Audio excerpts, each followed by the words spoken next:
The floorboards groaned a symphony of dying wood beneath me, each creak a prelude to the whisper William knew was coming. It started as a faint rustle, barely a breath in the vast, cold silence of the manor, then solidified into a distinct, agonizingly familiar sound. Sarah's laugh, light and free, echoing from the top of the grand, dust-shrouded staircase. My heart hammered, a frantic drum against my ribs, because Sarah was gone, buried 3 months ago, and there was no one else in this desolate place for miles. It wasn't a memory. It was there, a presence that felt like a needle sliding into the fresh wound of my grief. It had been 3 months since Sarah died. I was drowning, swallowed whole by an ocean of sorrow, when the lawyer's letter arrived. My estranged grandmother, Elara, had passed, leaving me her entire estate. A remote Victorian manor, miles from civilization, deep in the sprawling forests of the Blackwood Peaks. It felt like a sign, a desperate lifeline thrown to a man going under. A chance to escape, to breathe, to simply be without the crushing weight of Sarah's absence. I packed a single bag, left everything else behind, and drove until the paved roads turned to gravel, then to little more than a muddy track. The house loomed against the bruised sky, a skeletal silhouette of turrets and gables draped in ivy like a shroud. The air inside was heavy with dust and the scent of decay, a bitter perfume that clung to my clothes and hair.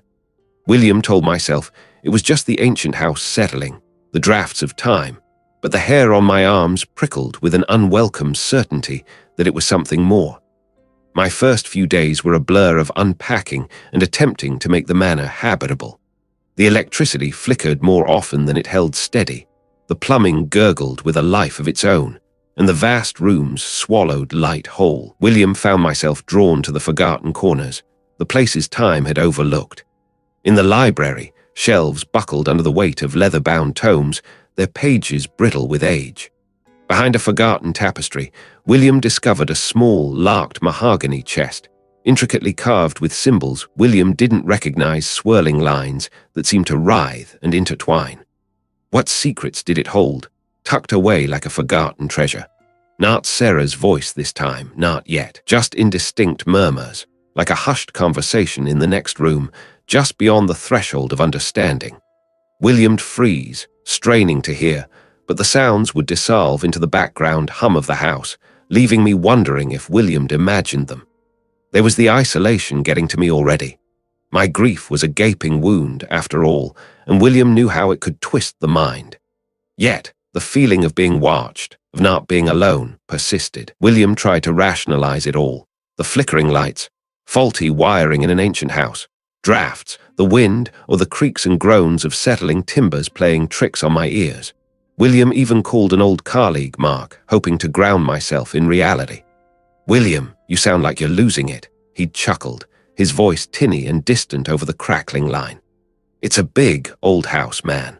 Probably just needs a good exorcism, or maybe a new fuse box." His easy dismissal, however, only amplified my growing unease. Then came the dreams, vivid, terrifying replays of Sarah's accident, but distorted. One morning I found a single, withered rose petal on my pillow, a type Sarah had loved. I'd never brought any flowers into the house. It was a cruel, specific detail, too personal to be coincidence, too impossible to be real. "Who are you?" I whispered into the oppressive silence of my bedroom, the question hanging heavy in the air. "What do you want?" The manifestations grew bolder. One afternoon, while I was trying to read in the library, a porcelain doll that had been sitting on a high shelf, its vacant eyes staring into nothing, suddenly toppled and shattered at my feet. The sound echoed like a gunshot, and when I looked up, the empty space where it had been seemed to shimmer, as if heat haze had rippled through the air. Another time, the faint scent of Sarah's perfume, a delicate jasmine, filled the kitchen, so strong it made my stomach lurch. My hands trembled as I gripped the counter, the smell fading as quickly as it had appeared, leaving behind only the metallic tang of fear. I found myself talking to Sarah out loud, pleading with her memory to leave me in peace. "You're not here," I'd whisper, pacing the long, dark hallways. "This isn't real, it's just my grief." But a part of me, a small, terrified part, knew it was far beyond the machinations of a broken mind.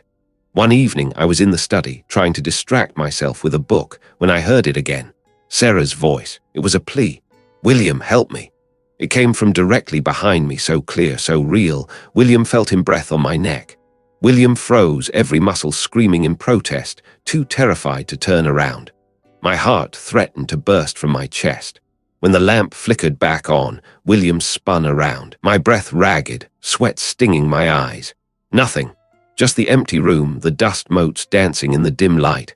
But on the worn leather armchair, where William had felt the pressure, lay a single, tarnished silver locket. It was Sarah's, a gift William had given him years ago, engraved with our initials.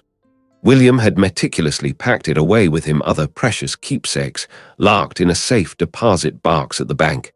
How could it possibly be here? My hands shook so violently, William almost dropped it. This wasn't grief. This wasn't my mind breaking. This was something else, something that knew me, that knew Sarah, and was using her memory to tear me apart. Desperate, William remembered the locked chest William found in the library. I retrieved a crowbar from the shed, my hands clumsy with adrenaline. The lock splintered with a sharp crack, revealing not gold or jewels, but a collection of yellowed papers and a leather-bound journal, my grandmother's. Her elegant, spidery handwriting filled the pages, growing increasingly frantic with each entry, louder this time. They speak of hunger, of echoes. I hear my mother's voice, my father's, urging me to listen. They are trying to show me something. November 5th, 1968. It's not just the house, it's the woods. The old amusement park down by the river. It calls to them. It calls to us, the pact. It demands. What did my grandmother mean by the pact? And what did it demand? The journal entries became more fragmented, almost incoherent. Her final entry, dated only a week before her official date of death, was smeared with what looked like dried blood. Asterisk December 1st, 1968. It's here. It wants me. It wants my memories. It wants to sing through me, the others. They couldn't stop it. They became part of the chorus. William, if I ever find this, run. Don't listen to their voices. Don't become an echo. Asterisk, my breath hitched. William, she knew I would find it. He was warning me. This wasn't just a haunting, it was a legacy, a family curse. That night, the house truly came alive. They spoke my name, taunted me with fragments of conversations William had with Sarah, twisted him words into venomous barbs. William huddled in my bed, pulling the covers over my head. But the sounds seeped through, invading my mind. The air in my room turned frigid, then searing hot, then back again, an impassable fluctuation. William heard footsteps outside my door, heavy, deliberate steps that paused, then scraped, as if something impassably heavy was being dragged across the floor. A low, guttural growl vibrated through the wood, a sound that resonated deep in my bones. William squeezed my eyes shut, praying it would go away, that William would wake up from this nightmare. But the growl intensified, becoming a distorted, agonizingly familiar moan. It was Sarah's moan, from her final moments, stretched and twisted into something demonic. Then the doorknob slowly turned. William scrambled out of bed, grabbing a heavy iron poker from beside the fireplace, my hands slick with sweat. The door creaked open an inch, then two, revealing only inky blackness beyond. It was Sarah's voice, but not. It was deeper, guttural, layered with countless others, like 1,000 voices speaking in unison through her throat. Why do you resist? She misses you. It was Sarah, or a mockery of her. Her hair, once a vibrant auburn, was now a tangled, decaying mess. He reached out a skeletal hand, him fingers long and unnatural, dripping with what looked like black tar. Come to me, William. The chorale of echoes hissed through his mouth, its voice echoing in the room, vibrating in my teeth. Join the song. Let my grief feed us. Let my memories become ours. I stumbled backward, tripping over a rug, landing hard on the floor. The poker clattered uselessly beside me. The spectral Sarah glided closer, her form flickering, revealing glimpses of other faces, other figures beneath her translucent skin. My grandmother, a stern-faced man in an old photograph I'd seen, a young girl with braids. They were all there, trapped within the entity, their faces a silent scream. I am ours, William. The entity rasped, its voice filling every corner of the room, every crevice of my mind. As they were, as he is. It lunged, its skeletal hand reaching for my face, and I felt a wave of crushing despair, a suffocating grief that was not entirely my own. It was a chorus of sorrow, a symphony of all the memories it had devoured, threatening to consume me whole. The entity recoiled slightly, as if my defiance had surprised it, its form rippling. "No," I choked out, tears streaming down my face. "I won't have me, I won't have Sarah." The entity paused, its empty eyes seeming to bore into my very soul. I was left gasping for breath, clutching my chest, my mind reeling. It was real, all of it, and it wasn't just haunting the house, it was hunting me. Driven by a desperation that bordered on madness, William spent the next days in a frenzy of research. The internet was useless, but the dusty archives of the local historical society, a small, forgotten building in the nearest town, held tantalizing clues. The librarian, a stern, bespectacled woman who seemed to view my frantic inquiries with suspicion, pointed me towards old town records and local legends. William found newspaper clippings detailing strange disappearances in the Blackwood Peaks, dating back generations. Mines, mostly.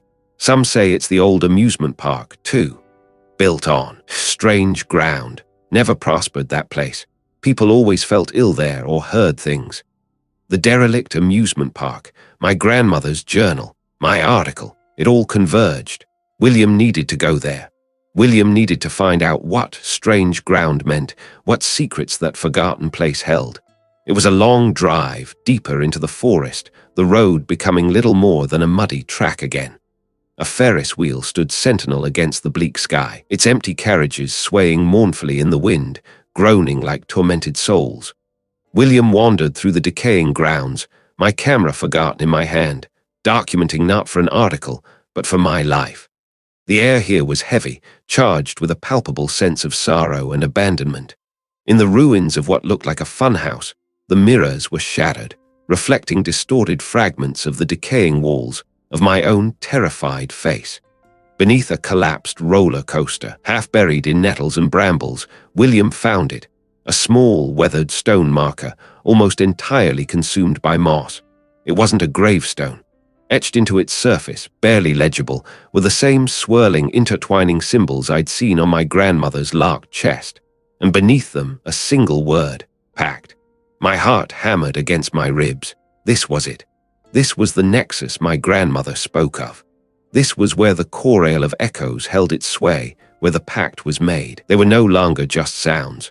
They were thoughts, memories, images flashing through my mind, a child crying, a woman screaming, a man begging. Not my memories, but theirs, the devoured. They were showing me what awaited me. Suddenly, a voice, clear as a bell, cut through the cacophony, Sarah's voice. "William, don't look away." William spun around, my breath catching. Standing amongst the rusted ruins of the Ferris wheel, silhouetted against the grey sky, was Sarah.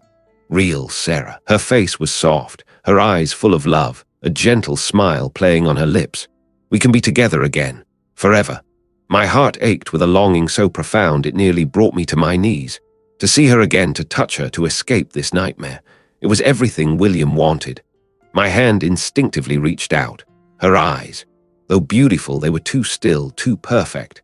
There was a faint, almost imperceptible shimmer around her, like heat rising from asphalt. This wasn't Sarah. This was the chorale of echoes, wearing her,